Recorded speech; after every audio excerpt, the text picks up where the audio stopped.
Number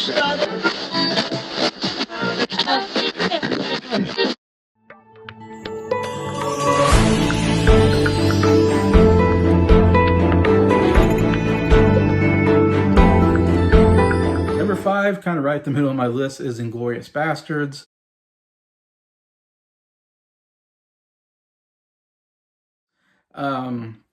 This is another movie that's very well loved by Tarantino fans. And it's a World War II movie. Again, we're going with the World War II genre. Once Upon a Time was going with, I don't know, 70s, Hollywood genre, I guess. I don't know. But Inglorious Basterds, we're going through World War II. And again, Brad Pitt here, really good, playing this character who's got this group called the Bastards, is kind of in charge of, and they're out just to kill Nazis. And he's got one of the great monologue scenes is about, we're out there to kill Nazis. And he's got this like Southern accent, or whatever. It's really good. And they're going to scalp. He's like, we're going to scalp these Nazis. And I want my, and everybody in the group is going to scalp a bunch of Nazis. And the group itself is very interesting because there's a lot of like not really well-known actors, like very, but good, like, in fact, they're actors that usually play like more nerdy type characters, I would say. They're not usually in these kind of World War II movies playing the hero. So I thought the casting was very interesting as far as his group of the bastards that he kind of leads. And that's only part of the movie. To me, that was the best part of the movie was Brad Pitt. When Brad Pitt was in there and they were trying to kill Nazis, that was a lot of fun and some of the best scenes of the movie. There's a whole another plot line throughout the movie that's slightly connected to the Brad Pitt plot line, which is deals with now I'm trying to think is Waltz. First movie I ever saw this actor, and now I'm forgetting his first name, but he's such a good actor, and he won the Oscar for Best Supporting Actor actually for this movie. Christoph Waltz. Anyways, Christoph Waltz plays this Nazi hunter where he's out trying to find Jews. I say Nazi hunter, sorry, Jew hunter. He's trying to find Jews to kill, and so he goes in houses that he thinks Jews are being hidden. Very horrible character, obviously, and very well, done by Christoph Waltz. And there's one Jewish girl who gets free, and so there's a whole revenge plot where she's trying to get revenge against him, and it all kind of comes to this movie theater where they're watching a Nazi propaganda movie, and she's going to blow up the theater with Hitler in it, which, again, another interesting idea of rewriting history where they kill Hitler in this theater. I'm spoiling the movie, but they kill Hitler by blowing up or setting this movie theater on fire while he's watching this Nazi propaganda film. Anyways, that's kind of where it ends. And so there's just a slight connection between that storyline and the Brad Pitt and the Bastard storyline. To me, like the storyline with Christoph Waltz and the Jewish girl, I didn't care for that much. I wasn't invested as much into that. I really love the Brad Pitt one where he's just going out and killing Nazis. The best scene in the movie is where they're trying to get information from these two Nazis, and he has this one of the army guys. They call him the Bear Jew because he loves killing Jews with a baseball bat, anyways. And the scene where he comes out of the cave with a baseball bat, and he's gonna beat him to death with a baseball bat unless these Nazis tell him the information they need. One of them says no, and he hits him in the head with a baseball bat. Very violent, but it's like, oh man, that was a hit. Second guy is like, yeah, I'll tell you what you want to know. But yeah, the way they do it is such a great directed scene of like, this guy's really gonna just stare this guy as he hits him in the head. I mean, this Nazi guy staring at him with no expression, no fear in his eyes, as this guy's gonna beat you in the head with a baseball bat. It's pretty good. Anyways, besides that, I don't know. I wasn't into this movie. I wasn't a huge fan of it. It wasn't terrible. Like I said, I like a lot of the Brad Pitt scenes, but again, I don't know. I was a little bored with it at times. I wasn't into the story as much for some reason.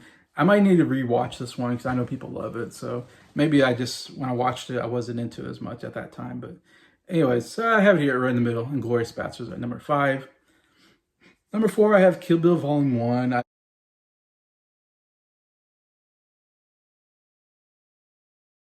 split the two Kill Bill movies, of course, 2 movies because they came out in 2 different times. Though it's one kind of storyline, of course, but Kill Bill Villain 1, starring Uma Thurman as the bride.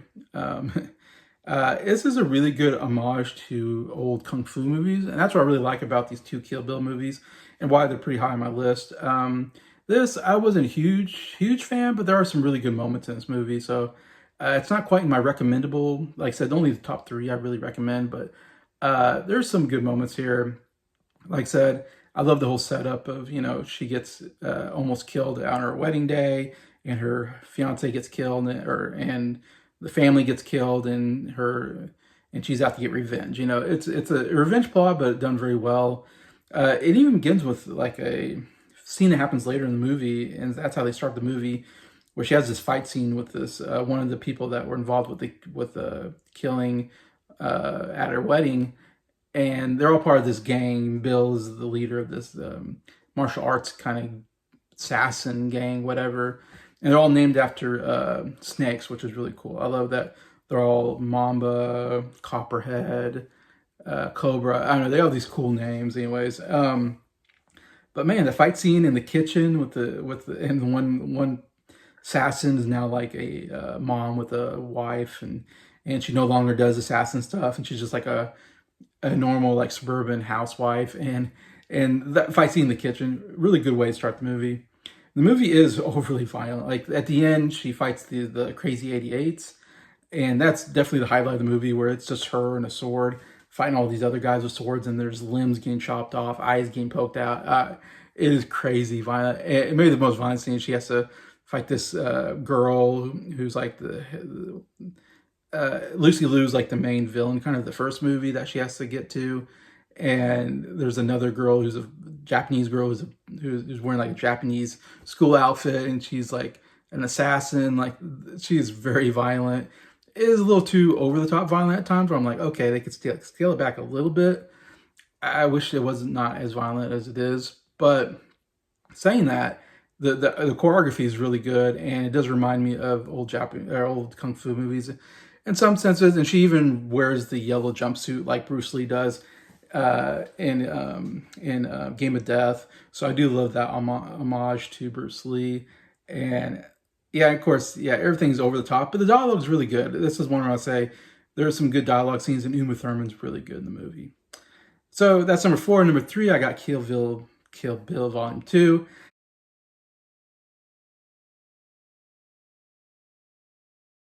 This is where I go. I thought was a really good movie. I was kind of surprised because I wasn't into Kill Bill Volume 1 as much.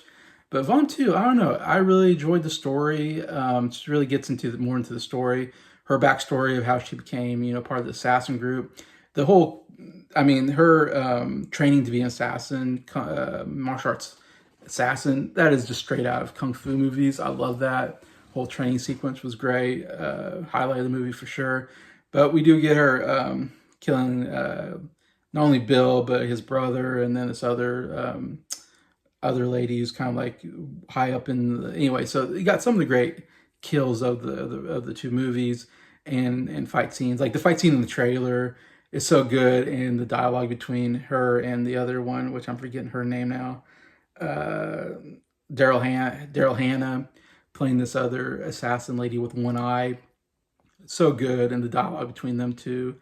You know, your sword is your. She says, "I'm like, I'm gonna have your sword in the future," and she goes, you don't have a future." It's so good. Stuff like that I love. And then the dialogue between her and Bill, played. Now I'm gonna forget his name. But the actor who plays Bill, who was in the original Kung Fu TV show, I'm gonna forget his name on top of my head. He is so good in the movie, and the dialogue between him talking about Superman and Clark Kent. If you know, that dialogue scene is so good. This is one where I actually like the dialogue, and it really carried the movie at times. And then that last scene between her and Bill, so good. Really satisfying ending to the movie. This I thought was a really good movie out of the two.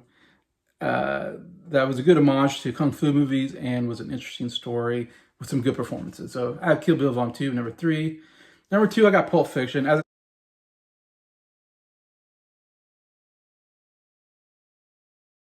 said, this was the first movie I really was, maybe the first, Pulp Fiction was probably the first movie I ever saw of Tarantino.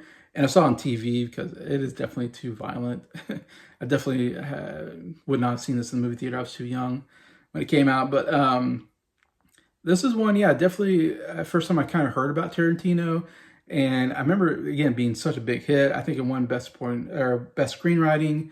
I believe it was nominated for best picture, best director. So a lot of Oscar nominations, and it really put his name on the map as like one of the great directors to young directors to you know keep an eye out. I guess I was too young to really be into these movies. They're way too violent for me, too much cursing.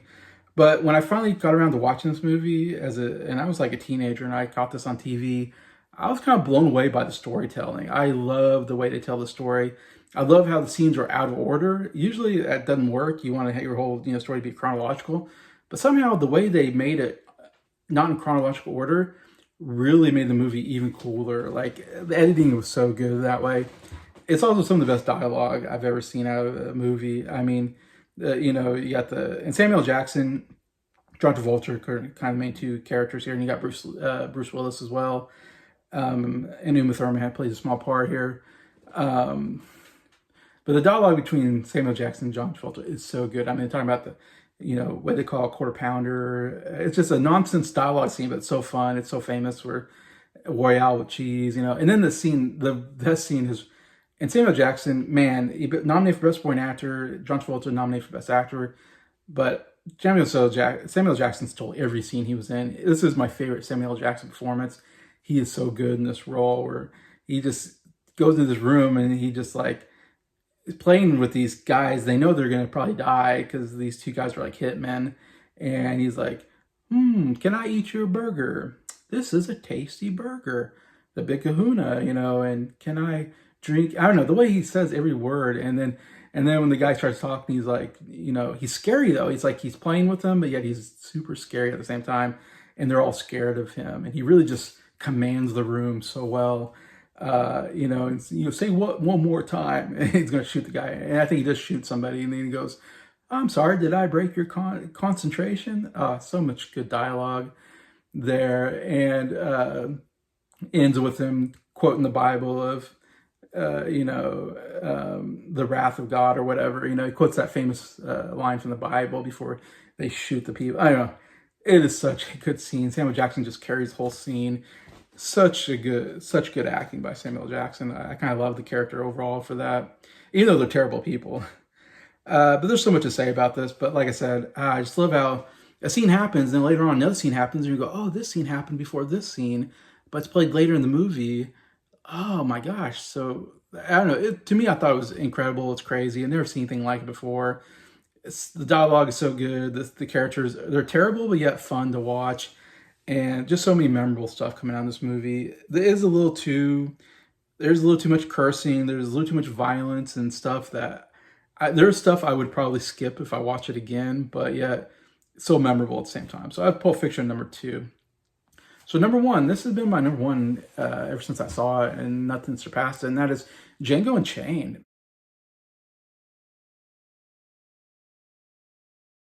Man, this movie was way better than I expected to be. I mean, it deals with slavery. It's a western. Like I said, it's another genre movie that he did Hateful Eight later on, but or I guess close to the time. But anyway, Django Chain is such a good western. Again, Jamie Foxx is so good in the lead as Django. Christoph Waltz wins another Oscar here, and he is amazing as well. Very deserving of the Oscar. Again, the dialogue is so good between characters, and the action scenes are incredible. Like when, and also the costume. The costume is amazing. Jamie Foxx looks so good in his western outfit, and when he starts going, when they have that big fight scene inside the Candy Land mansion, and with Leonardo DiCaprio, great performance by DiCaprio, so good. But when he just goes crazy and just and he's just got that six shooter and he's just shooting people left and right, and it's very violent, very bloody, but yet very satisfying. I actually kind of enjoyed the violence in this one because he was just going crazy on these people, shooting them. There's again, I don't have much time, so I'm running out of time talking about this movie, but just to say, the action sequences are so well done. The dialogue is so good. The acting is so good. DiCaprio, my gosh, he should have been nominated here. And Samuel Jackson also is in this movie. But DiCaprio, when he finds out that they're trying to, they're tricking him, and he's, don't take your hands off of that turtle shell desk or whatever he says. If you take your hands off, you know, I don't know. That scene is so good from DiCaprio. He's such a good villainous character. But yeah, the whole storyline's good too. It's a really nice storyline. Him trying to rescue his wife, who's his slave for Leonardo DiCaprio's Candy carrot. His last name's Candy, and his plantation's Candyland. The whole story is so great. Like him trying to save his wife, who he was also in slavery, and he was in slavery, and he got saved by Christoph Waltz character, who's a bounty hunter, and him training Jamie Foxx to be a really good bounty hunter. And then they both going in to save his wife. Oh, I thought it was a great story. Very satisfying ending. Let's just say he kills a lot of white people. And this is one of the movies where I'm a white person watching a movie about slavery, where a slave gets freed and he kills a bunch of white slaves, and I'm like, or white slave owners. I'm like, yes, kill all the white slave owners. I'm all for killing these white people. They are horrible people. So it's definitely one where I can get behind that kind of subject matter. And it has a great ending, and I love the ending of it. It's just as a movie, it's just so complete as a Western action movie.